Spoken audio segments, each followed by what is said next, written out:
This video is brought to you by dbrand and their legendary Kill Switch case for the Switch 2. It's the best Switch 2 case money can buy, and you can get up to 40% off the everything bundle when you visit dbrand.com/skillup. Stick around to the end of the video to learn more. 3 years ago, I recommended Fire Emblem Engage. And if you go back and watch that review, you'll see the most upvoted comment is one that reads, quote, "Am I the only one constantly checking the title of this video as Ralph is talking about how underwhelmed he is with it?" End quote. It's a fair call out because the truth is, Fire Emblem Engage was fine. It was good if all you were interested in was combat and customization, but when compared to the breadth, ambition, storytelling, and social systems of Three Houses, Engage felt like a big regression. I said as much in my review, and I concluded that review by saying that while I enjoyed it, Engage didn't feel like the future of Fire Emblem, and that I hoped that future iterations would return to the scale, grandeur, and ambition of Three Houses. Well, ladies and gentlemen, let me tell you, Fire Emblem Fortune's weave is so big, so ambitious, so elaborate in its storytelling, and so sophisticated in its systems that it makes Fire Emblem Engage look like a DLC pack. I'm not joking, it is absolutely wild how big this game is, how diverse its 4 pathways are, how numerous its gameplay systems are. I mean, just to put it into perspective, the embargo for this preview says that we were only allowed to play up to Chapter 5, but there was no limit on how many of the 4 paths we could cover up to Chapter 5. So I did them all, and as such, I've already put around 30 hours into this game because each of the paths have so many combat encounters, so much storytelling, and so many social systems to engage with. But more than that, you have to understand how much aura this game has. It is crackling with X Factor and Moxie and Chutzpah and whatever other phrase you want to use. Fire Emblem Engage felt almost like Superman pretending to be Clark Kent. Its narrow focus, a drastic overcorrection to the complaints about Three Houses being too story-driven or too leveraged into its social systems. You almost got the feeling that it wasn't really the game that Intelligent Systems wanted to make, whereas here, it's like they've been completely unleashed and all of the creative energy they've held in reserve just bursts forth from every character, every cutscene, every location, every song. Perhaps by design, Fire Emblem Fortune's weave feels like a Roman triumph, the procession proudly marching through the streets to declare and celebrate a great victory. This right here is undeniably the future of Fire Emblem. It began with Three Houses and it continues here with gusto in Fortune's weave. What's your story anyway? I shall grant whatever wish you may desire. Comes the heat!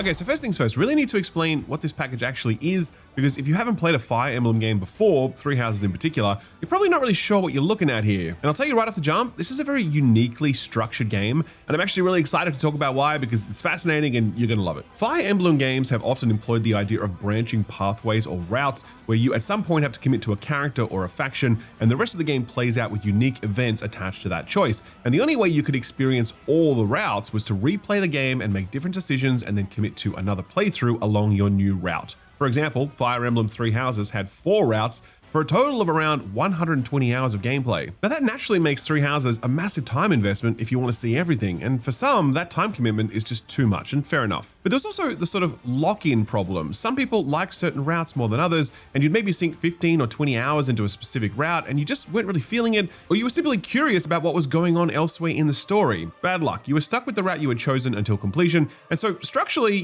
this whole thing is a really interesting idea, but functionally, there's a lot of baggage attached to this execution. Enter Fire Emblem Fortune's weave. The biggest change it makes, and honestly there are a lot of changes, but the biggest one is that there are 4 distinct routes through this game and you can do all 4 of them at the same time. So how the hell does that work, do you ask? Well, Fortune's weave is centered on 4 characters, Dietrich, Kai, Theodora, and Leda. And let's say I choose Kai to start. There's an hour or 2 introduction to him and his posse, but eventually I get to town and the game opens up. In the center of town is this cute little birdie on a perch, and if I speak to him, one of the options he offers is to get teleported to what's called the Obelisk Room. This is a place that exists in the future and allows me to travel back through time to tinker with causality, gently nudging these 4 heroes on a path towards being allies in a coming showdown with a great evil. When I touch a new obelisk, I'm instantly transported back through time to live out the story of a different character, with all of my Kai progress retained, ready to pick up again whenever I feel like it. This is a massive game changer because it immediately invites you to experience all 4 of these stories simultaneously and lets you experiment to see which one grabs you the most. It also delivers a ton of diversity and variety because instead of living with the same core cast of characters for 30 or 40 straight hours,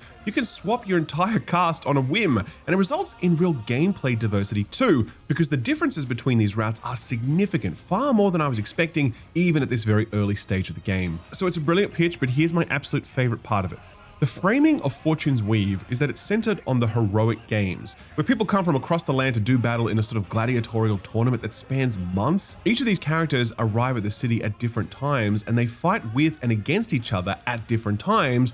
And so on that basis, you can actually start to build a master timeline of events, which is exactly what I did. I started building a spreadsheet marking the key events, and I could see when two characters had a qualifying match coming up on the same day. And when that overlapped, I made sure to play through the chapters for both of those characters leading up to that date on the calendar. So for example, Theodora and Kai. I knew they had a qualifier coming up on the same day, so I played through everything for Kai, and on the eve of the event, I switched over to Theodora, and I played through all of her chapters. Then when this cutscene rolled and I saw these two parties interacting, I got so much more out of the story for having seen it from both perspectives. Instead of just knowing half of the people in the scene, I knew every single one of them, and I knew them intimately since I'd already spent 6 or 7 hours with each of them. It just made for such a rich, satisfying moment, one that would have been possible had this been a second playthrough of the game, but I would have had to have waited 30 or 40 hours to see this scene again, and it wouldn't have been anywhere near as fresh in my mind. And these revelatory moments happen again and again while playing Fortune's Weave, because as the timeline progresses,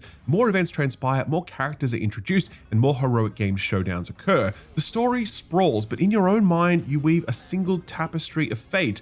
It's like taking in a fresco or a mosaic. Sure, you can focus on one small part of it if you want to, but this structure allows you to stand back and take it all in at once, and the result is a saga that feels both epic and intimate at the same time. You are relieved of duty as commander, Hoover. I've committed a terrible sin.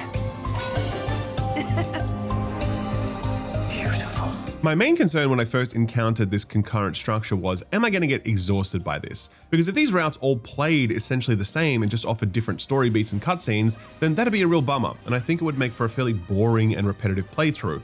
Luckily, these routes are very, very different from one another right from the jump, and those differences exist on both a story and gameplay level. On the story front, there's nothing remotely similar about these 4 characters, their backstories, their companions, or even the way their stories are told. Actually, that's not quite true. There are some similarities between these characters, namely the fact that 3 of them are total psychopaths, and the only well-adjusted one is a teenage boy. We'll start with him, shall we? Meet Kai. He didn't really want to be competing in the heroic games, but he ended up there when his father was arrested and sentenced to death for crimes he did commit, but for very specific reasons. Winning the games means Kai can wish his father free. Makes sense. Very normal. We're entering the games to save Pop. Next up is Dietrich. This guy is a stone cold killer, man. He has a sword named Answerer, and he loves to feed it victims as often as he can, just so long as those victims are worthy foes, since Dietrich lives for the thrill of a well-pitched battle. He didn't plan to be in the heroic games either, but he got shipwrecked by a giant sea monster, and while he's on this Moby Dick-style revenge quest to kill said sea monster, he figured the heroic games would be a good way to kill some time. Oh, and he's really hot and everyone keeps hitting on him all the time. He is frighteningly strong and beautiful. The psychopath train keeps on a chugging with our next contestant, Theodora. She's a queen of a distant land who lost her right arm in a coup, but emerged victorious with the help of a new right arm. A magic one that is essentially possessing her. That's right, we got some straight up Metal Gear up in here. Theodora has about 10 years before the arm sends her completely batshit insane, but already the arm seems to be taking a toll. She's entered the game so she can annex a nearby territory and build a temple to the god of death on it. So some strong goth girlfriend energy coming from this one. I look forward to seeing you all work together in the games. Our final contestant is Leda. Leda is basically the Beatrix kiddo of Fortune's Weave. Her father was killed when she was a girl, and she literally keeps a revenge murder list that she ticks off with the blood of her victims. She will not rest until everyone on that list is dead. She's got a demonic artifact too, an enchanted lute, and as she plays it, people fall under its spell, and as you guess, bad things happen when she plays too much of it. But she doesn't care, because all she cares about is getting her revenge, whatever the cost, nothing else matters. I will hunt her down, and I will kill her. You see what I mean, right? 4 characters, 3 of them very unwell for different reasons, and Kai's just chilling, being like, I just want to help my dad. It is all that classic anime silliness, but it leans into the tropes and ridiculousness with such unashamed enthusiasm that you can't help but be swept up by it and go along for the ride. The main villain lady has an evil-looking teddy bear that she talks to? Sure, why not? The kids can recruit burly-looking gladiator types by giving them free booze? Sure, let's go with that and not ask too many questions. The crazy googly-eyed priest is both repulsed by and sexually attracted to Dietrich? Same, bro, same. These different motivations, characterizations, and backstories provide very different stories during each route, but also manifest in very different gameplay loops too, and this is the secret sauce that makes each route feel truly novel and unique rather than repetitive. A big part of Fortune's Weave is the big world map that you'll explore between each of your scheduled Heroic Games matches, and it's here you'll farm XP, collect resources, complete side quests, all that good stuff. Each main character approaches the task of world exploration very differently. Kai, for example, he's a hunter-gatherer type, so when he hits certain nodes, he's able to fish or search the area for valuable resources. He's also into animal husbandry, and as such he can lay traps to capture mounts because he specializes in that, and those mounts get used for different things from resources to quests to combat and more. So your journey through the map with Kai feels like you're kind of scrounging around for things. It feels very different for Leda, who in addition to being a murderous vengeance bot, is also an accomplished dancer. The way you're encouraged onto the map here is you talk to a guy at a tavern in the capital, and he goes, hey, go do a show in this distant town. And doing so will give you resources, experience, reputation, and new abilities, so her journeys through the world are basically her schlepping to her next gig. Dietrich is all about fighting as many people as possible, and his map ability is that he raises his sword, Answerer, and it pings the surrounding area for new combat encounters. The map doesn't normally have that many fights laying in wait, but he can summon them to him, which means he can go full Russell Crowe, fighting around the world. God, that's an old reference, isn't it? And Theodora, really interesting because she's a commander of a nation. So a big part of her loop is gathering supplies and shipping them back to her country in exchange for resources. She gets requests from her retainer and he's like, hey, back home, they need fish. So you go and collect some fish from a certain map node and then ship them off back home. In return, you get battalions of troops, and those battalions can then be sent out to collect resources on your behalf, and they can also be assigned to you during combat where you get access to gambits, which are essentially special attacks on big cooldowns. She's the only character in the whole game with access to the gambit system as far as we know, and it adds a lot of distinctiveness to both her gameplay loop and the narrative fantasy she embodies. Will not miss this chance. The point I'm making here is that even at this very early stage, the 4 routes each feel distinct owing to different characters and story arcs, but also different approaches to world exploration and different core mechanics tied to each character. But wait, there's more! Separate from those bespoke character-specific game systems are the more generic systems shared across all characters. Things like recruiting party members, eating a meal, vendors, training at the arena, etc. So thorough is Intelligent Systems' commitment to diverse feeling routes that they'll actually bring these core systems online at different times and in different ways for each route. I'll put it this way, there are systems that got introduced to me really early on in one route that I still hadn't unlocked by chapter 4 or 5 in another route. The game paces its systems differently per route, so I'm learning new things in different orders, certain tools are available early or not, and that alone gives these chapters a very different feel. But the biggest and most rewarding difference between these routes is their story, and the tonal variation between them is wild. Dietrich's whole retinue is this almost comedy parody of grimdark gothic drama. Like, this dude is clearly Alucard and he lives for conflict, but he's also so pretty that everyone keeps mentioning how hot he is, and his main supporting character is this absolutely insane priest with arguably the best line delivery in a game full of incredible line delivery. If you do not wish to be cleaved in twain by a demon, I suggest you run. Leda's story, on the other hand, is no laughing matter. It's about cold-blooded revenge. It's emotionally raw, but it also has this dichotomy because Leda is a dancer who spends her time in taverns entertaining patrons, and there's so much color and flair to each of her performances.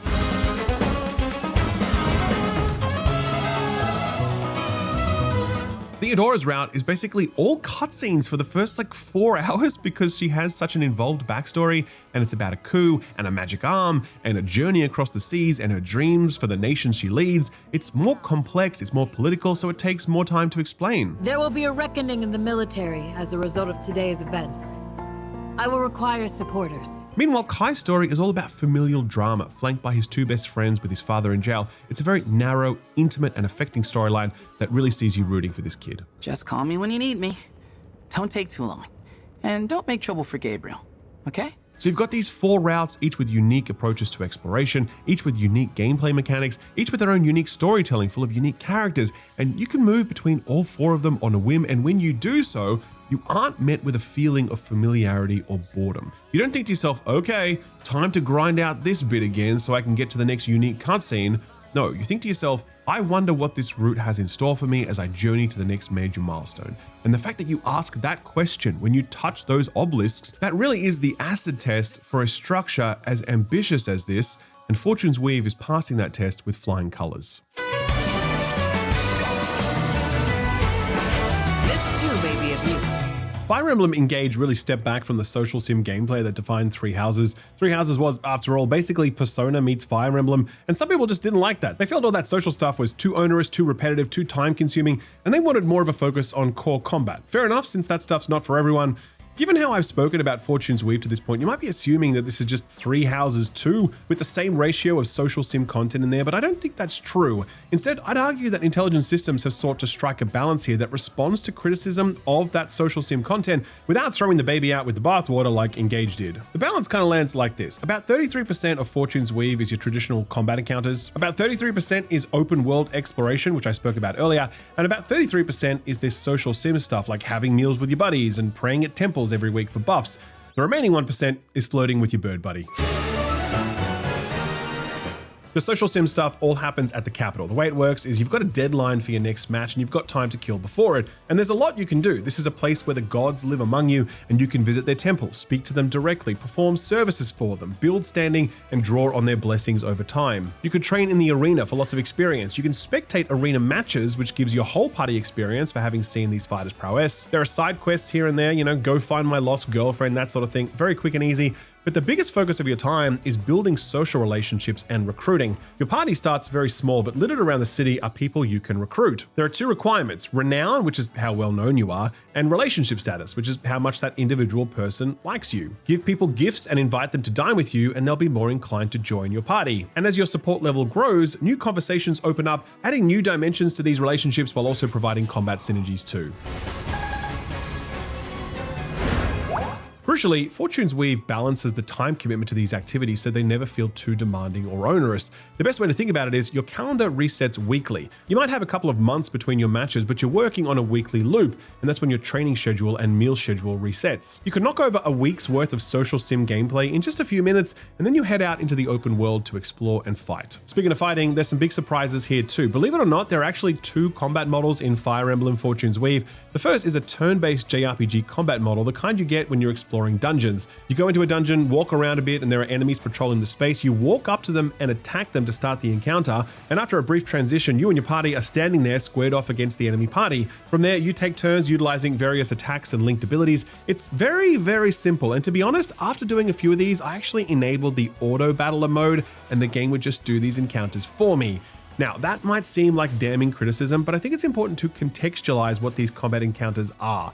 They're not meant to be load-bearing gameplay pillars. They're meant to be a diversion, a different method of exploration, a different method of combat, and had they been more onerous, they might have been too much in a game that already has so much with its social systems and its core grid-based tactics. I do expect that these combat encounters will be a little divisive, but I park them in context and go, okay, that's what these are. These are fine. It's just a way to passively farm experience while exploring dungeons full of useful loot. The other combat model is the tactics-based Fire Emblem stuff we're all used to, and this is very much what you'd expect, though I will say I found it more interesting and novel than in the past. One of my criticisms of Engage was that the combat model felt quite static and outdated at this point. It didn't use terrain as often as it could. It didn't ask me to complete novel win conditions. It was very much just two armies on a battlefield, do your thing, and as long as you're generally higher level, then it's fine.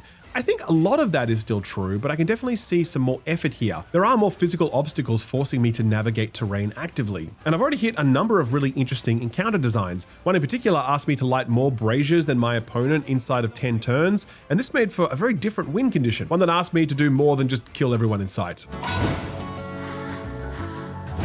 For me, what's really hitting right about Fortune's Weave is its overall pacing. Fire Emblem Engage was heavily leveraged into combat, arguably too leveraged, and I was keen to return to a broader offering that gave me plenty to do off the battlefield as well. Fortune's Weave does feel like a response to that, but a smartly calibrated one. That 33% split I spoke about means that I never tire too much of one activity because I'm always being quickly moved on to the next, and if fatigue or boredom were to ever set in, then that's probably just a cue to switch over to a different route to freshen things up. Your insolent tongue. We'll never forget you! Never!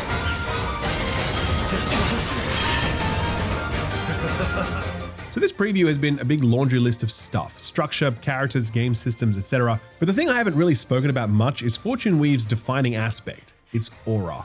Every single character you meet is so beautifully designed and detailed that they just look incredible Character portraits alone tell 1,000 stories, and then they open their mouths and start talking, and the voice actors are so fantastic, chewing every line and immediately imprinting an unforgettable personality onto each character. The writing is bold and silly and funny and moving and ridiculous and endearing. It is very anime, sure. Because there's such range in its storytelling and characters, there's sure to be at least some part of it that you're going to love, even if other parts of it don't click with you.